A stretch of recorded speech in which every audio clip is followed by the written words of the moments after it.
حضرت سیدنا عمر فاروق رضی اللہ عنہ نہ رات کو آرام فرماتے نہ دن کو، بے چین رہتے، فکر مند رہتے، پریشان رہتے۔ کسی نے عرض کیا حضور آپ دن کو آرام کیوں نہیں فرماتے؟ فرمایا میں دن کو آرام کروں تو لوگوں کے مسائل کون حل کرے گا، مشکلات کون آسان کرے گا، امور کون نمٹائے گا، معاملات کون حل کرے گا؟ عرض کیا حضور پھر آپ رات کو آرام کریں، رات کو رب کریم نے آرام کے لیے پیدا کیا ہے۔ فرمایا جب میں اللہ کی عبادت نہ کروں پھر رات کیسے گزاروں گا؟ عرض کیا حضور آپ نہ دن میں آرام کرتے ہیں نہ رات کو، آپ کی زندگی کس طرح ہوگی؟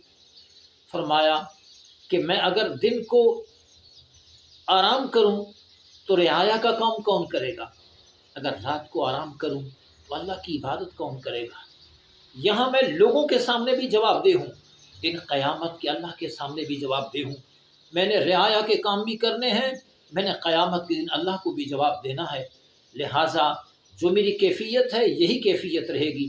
قربان عمر فاروق کی شان پہ کہ اتنا عرصہ گزر جانے کے بعد آج بھی ان کی تعلیمات، ان کا کردار، ان کا رویہ، ان کی تعلیم زندہ و پائندہ ہے۔ کاش ہمارے حکمران اس راہ راست پہ چلتے اور ذلت و رسوائی سے اپنے آپ کو بچاتے۔